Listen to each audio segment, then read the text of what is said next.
Hi, I'm Matto. In this fourth devlog for our Night Run project, I want to explain how the NFT collection portion of the project fits into the whole thing and explain a little bit of the creative process behind it. Let's get started. So first off, a little bit of context around the way that the Night Run NFTs are going to fit into the entire project, which includes the game, the NFTs, and these kind of documentation videos all as kind of one big conceptual artwork. The core interaction is that the collectors of the NFTs will be able to interact with the Night Run video game. Inside the game client, they'll be able to make cosmetic choices about the way that the city is generated and choose things like which artworks are going to be displayed on the billboards, which music is going to play as the player drives through that portion of the city, and also some kind of cosmetic choices around colors, like the sky color and the colors of the lights and stuff. And so as I was working and trying to come up with a creative concept for the artwork, I knew that they were going to appear on the billboards in the game, right? Because that was a kind of idea I already had. And I kind of struggled, honestly, to figure out something that I wanted to do there. I was thinking about doing something abstract or something maybe like more graphical. And it was only when I got access this past summer to the beta for the Stable Diffusion text-to-image generator, which is really cool and I recommend you check out if you're curious about text-to-image generation or AI image generation in general.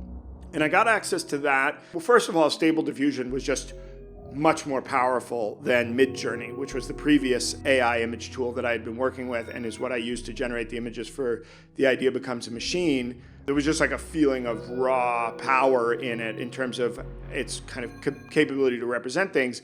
But one of the new things that it could really do texturally was do stuff that felt photographic. Midjourney has this painterly aspect to it. It kind of wants to make things into like concept art paintings and posters, and probably comes out of the data set that it was trained on. But it just has its own flavor, which I think is one of the cool things about all these different image generation tools, is that the more you work with them, the more you learn what they're good at, what they like to make, and what kind of outputs you can get out of them. So because Idea Machine was a kind of painting-oriented project, Midjourney was actually a great fit, right? It really wanted to make those kind of paintings.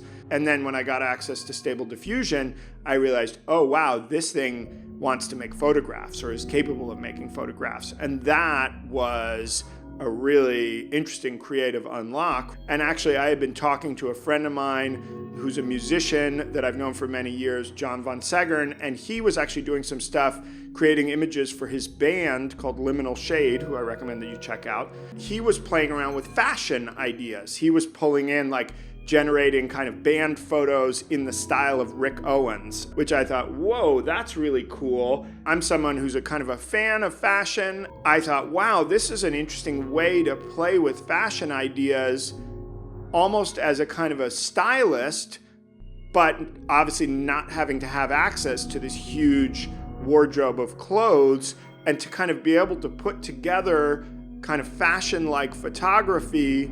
And so that was something that I started to play with, generating these images that had this feeling of fashion photography, and we're definitely drawing in references from fashion photography, but we're also kind of abstracted. And one of the first things, and this was just something that I found on the Unity Asset Store that I put into Night Run, was this statue. It was like a bust of a woman, like a marble bust of a woman, and I took it and I made it huge and put it next to the road. And so I thought, yeah, this theme of statues is something I kind of want to play with, these like marble statues. So I started generating these kind of fashion photographs of marble statues and pulling in some of the fashion designers that I love and am very inspired by, people like Virgil Abloh, Matthew Williams, Demna Gvasalia, Martin Margiela, and starting to create these images. And then through that, I started to kind of create these